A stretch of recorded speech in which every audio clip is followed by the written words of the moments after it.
સમગ્ર ગુજરાતભરમાં હાલના તબક્કે નકલી અધિકારીઓનો રાફડો ફાટ્યો હોય તેમ છે, ત્યારે હવે વિજયનગરના એક પરિવારે નકલી તેમજ ખોટા પ્રમાણપત્ર રજૂ કરી વર્ષ 2012થી આજ દિન સુધી સરકારી નોકરી કરી રહ્યા છે। ત્યારે વિજયનગર મામલતદાર દ્વારા 4 લોકો પૈકી 3 લોકો વિરુદ્ધ આ મામલે ફરિયાદ નોંધાવી છે, તેમજ પોલીસે પણ ફરિયાદ નોંધી વધુ તપાસ હાથ ધરી છે। Report by Jitendra Solanki, Himmatnagar, Sabarkantha.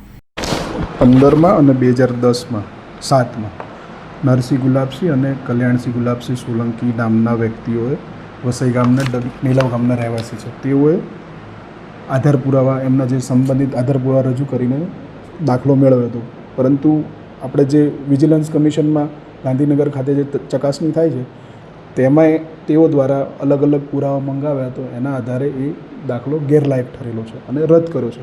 એના માટે ટીડીઓ શ્રી વિજયનગર અને મામલતદાર શ્રી વિજયનગરને ઓથોરાઇઝ કર્યા છે ફરિયાદ નોંધાવવા માટે। એટલે અનુસૂચિત જાતિ, જનજાતિ, આદિજાતિ અને પછાત વર્ગના જે ખરાઈ કરવાનો નિયમન 2018ના નિયમો છે એના અનુસંધાને ફરિયાદ નોંધાવવામાં આવી છે। ફરિયાદમાં તો વધુ વિગત નથી આપણા જોડે કે કેવા પ્રકારની જે કાર્યવાહી થશે, એક સંબંધિત વિભાગ કરશે। એ જે વ્યક્તિઓ છે એ નોકરી કરે છે તો એમના સંબંધિત ડિપાર્ટમેન્ટ એમના ઉપર શું એક્શન લેવી એ લોકો નક્કી કરશે। અમારા માટે તો અમને ઓથોરાઇઝ કર્યા હતા ફરિયાદ નોંધાવવા માટે। એમાં અલગ અલગ પુરાવા, જેવા કે આપણે આદિજાતિ ઇસમના દાખલા હોય તો એમાં 1960 પૂર્વેના જમીન આધારિત રેકર્ડના પુરાવા તથા શાળામાં ભણતા હોય અથવા કોઈ બીજો એના સિવાય પુરાવો હોય એ રજૂ કરવાનો હોય પેઢીનામાના આધારે। આમાં જે 2 વ્યક્તિઓ છે તેઓ વિવિધ પુરાવા રજૂ કર્યા હતા, પરંતુ પાછળથી ચકાસણી વખતે ગેરલાયક ઠર્યા છે। એટલે એમાં થોડું એ લોકોએ શું કહેવાય માહિતી છુપાવી છે એ આપણે કહી શકાય। એવું તો અરજદારે સેલ્ફ ડિક્લેર કરીને કર્યું હોય એટલા માટે, બાકી આમાં કોઈ પર્ટિક્યુલર કોઈનો એવો ઇન્ટેન્શન ના હોય કે દાખલો આપણે ખોટો આપીએ, કારણ કે એણે જે રજૂ કર્યું હોય એના આધારે પહેલાં શું 2018 પહેલાં થોડી દાખલાની પ્રોસિજર થોડી સિમ્પલ હતી, એટલે રૂટીન દાખલા નીકળતો એવી રીતે દાખલો નીકળ્યો છે, બાકી ઇન્ટેન્શનલી કોઈ ડુપ્લિકેટ દાખલા 3 નીકળ્યા છે એક જ પરિવારના। જે 2000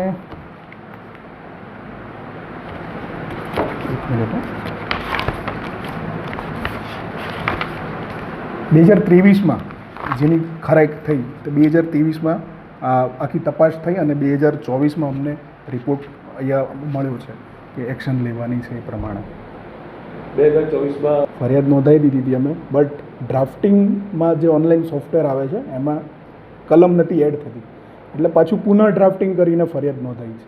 જે ફરિયાદ વિજયનગર પોલીસ સ્ટેશનમાં ખોટા જે એસટીના સર્ટિફિકેટ છે એ રજૂ કરીને નોકરી લીધેલી છે સરકારી, એ બાબતે મામલતદાર શ્રી વિજયનગર પોલીસ સ્ટેશન ખાતે એક અહેવાલની સાથે ફરિયાદ નોંધાયેલ છે। એમાં હકીકત એવી છે કે સોલંકી નરસિંહભાઈ ગુલાબસિંહ, સોલંકી હિંમતસિંહ ગુલાબસિંહ અને સોલંકી સુમિત્રાબાઈ ગુલાબસિંહ આ લોકો રહે છે નીલાવ વસાઈ વિજયનગરના વતની છે।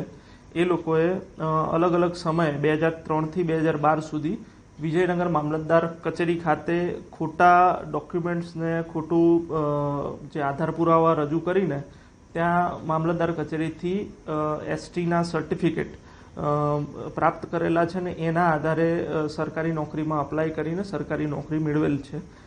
જે બાબતે જે ફરિયાદ 10 તારીખે વિજયનગર પોલીસ સ્ટેશનમાં નોંધાઈ છે, એની ફરિયાદની તપાસ હાલ અમારા વિજયનગર પોલીસ સ્ટેશનના પીએસઆઈ YB બારોટ કરી રહેલ છે। હાલ જે અહેવાલ અમને આપવામાં આવેલો છે મામલતદારશ્રી તરફથી, એના આધારે અમે ડોક્યુમેન્ટ્સનું વેરિફિકેશન ને એ બધું કરી રહેલ છીએ અને આગળ જે પણ કાર્યવાહી થશે એ બાબતે આપને અવગત કરવામાં આવશે। વિજયનગર તાલુકાના નીલાવ ગામના સોલંકી પરિવારના 3 સભ્યોએ જે તે વખતે પ્રમાણપત્રો મેળવી અને એનો ઉપયોગ કરેલો છે। એ સદર પ્રમાણપત્ર બાબતે રજૂઆત થતો સંયુક્ત કમિશનર વિશ્લેષણ સમિતિના અધ્યક્ષ ગાંધીનગર બિરસા મુંડા ભવનના સાહેબે એ પ્રમાણપત્રો ચકાસણી કરી અને એ પ્રમાણપત્રો રદ ઠેરવ્યા અને પ્રમાણપત્રો રદ ઠેરવી અને એમને સામે પોલીસ કાર્યવાહી કરવા માટે જે તે અધિકારીએ દાખલા આપ્યા હોય એમને ફરિયાદ દાખલ કરવા માટે સૂચના આપી। કઈ સાલમાં નોકરીનું તો ચોક્કસ ખબર નથી, પણ 2007માં, 2013માં અને 2012માં કંઈક દાખલા લીધેલા છે. અને કઈ ફરજ પોલીસ ખાતામાં ક્યાંક બતાવું છે, પરિચયમાં નથી મને. તપાસ કરવામાં આવશે? ના, એ તો એમને છે ને એમના જે તે વખતના એલસીના બધામાં એમને હિન્દુ આદિવાસી ડુંગરી ઘરાસિયા લખાયેલું છે અને એના આધારે મળેલું છે અને એના આધારે જે તે વખતે આપેલું છે. જાતિના પ્રમાણપત્ર માટે કયા પ્રકારના આધાર પુરાવા જરૂરી હોતા હોય છે?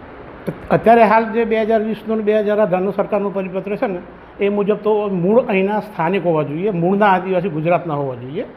એમાં મૂળની જમીનની નોંધ આવે છે અને એ આદિવાસીઓ બાબતે એમની જમીનો 73 ની એક નોંધ પડે છે, 73 એની. અને એટલે 1950થી 7/12 પુરાવા, સોગંદનામું, એ બધા એલસી, એમના કુટુંબના વ્યક્તિનું એલસી, એ બધા ડોક્યુમેન્ટ્સ લઈ અને પછી પ્રમાણપત્ર હાલમાં આપવામાં આવે. ડુપ્લિકેટ તો નથી બનાવી, પણ એમને એલસીમાં જે લખાયેલું પહેલથી મૂળના આદિવાસી નતા છતાંય પણ મને લાગે છે એલસીમાં લખાયેલું હશે. આના પર તો જે આદિજાતિના દાખલાનું નિયમન કરવાનું છે ને એના અન્વયે દાખલ થશે. ના, એ તો કમિશનર સાહેબ આમ તો આપણે તાલુકા વિકાસ અધિકારીથી પ્રમાણપત્ર એમને મેળવેલા છે, જિલ્લા સમાજ કલ્યાણ અધિકારીમાં છે પણ પ્રમાણપત્ર મેળવ્યા છે. એટલે જે તે અધિકારીની ફરિયાદ નોંધાવા કીધું છે. મામલતદાર કચેરીમાં આવે છે? વિકાસ અધિકારીના છે મેળવેલા છે, મામલતદાર ઓફિસના મેળવેલા છે અને ત્યાંથી પણ મેળવેલા છે સમાજ કલ્યાણ, જિલ્લા સમાજ કલ્યાણ. આ બાબતે હા, એમને જાણ કરી જ છે અને સમાજ કલ્યાણ શાખામાં જાણ કરેલી છે. ખાસ કરીને ડુપ્લિકેટ દસ્તાવેજ. હા, તો એ વખતે એમને કદાચ એલસીમાં આદિવાસી ડુંગરી ઘરાસિયા લખાવ્યું હશે. ડોક્યુમેન્ટ તો ફરજી કદાચ નહીં હોય, પણ એ વખતે એ ક્રાઇટેરિયામાં નહોતા આવતા, છતાં પણ એમને મેળવ્યું હશે. એટલે આ વિશ્લેષણ સમિતિએ બહુ ડીપમાં જઈને આખું કુટુંબ ને ક્યાંના છે ને મૂળ ને એના દાદા ને પરદાદા અને જમીનનો તો ચડબલીની કોઈ નોંધ નથી પડી એમને. એટલે જે તે વખતે આદિવાસી હોત તો નોંધ પડતી. આ બધા ગુનો કયા પ્રકારનો લાગતો હોય છે આવ્યા ડોક્યુમેન્ટ ડુપ્લિકેટ પાછળ? આમાં તો આજે પેલો નવો ઠરાવ છે ને,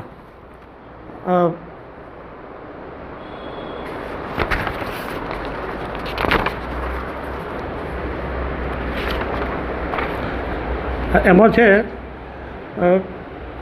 ગુજરાત અનુસૂચિત જાતિ, અનુસૂચિત આદિજાતિ, અન્ય પછાત વર્ગ જાતિ પ્રમાણપત્ર કાઢી આપવાનું અને તેની ખરાઈ કરવાનું નિયમન કરવા બાબતના અધિનિયમ 2018 એ અન્વયે આ ચકાસણીમાં ખોટા ઠર્યા છે.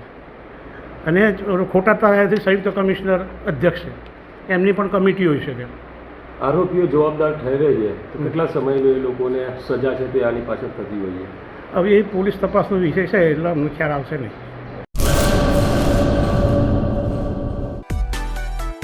માં motor driving, safe and sure driving. Driving એ શોખ સાથે આપની મોટી જવાબદારી પણ છે. અમારા ઇન્સ્ટ્રક્ટર દ્વારા સચોટ અને સરળ માર્ગદર્શન.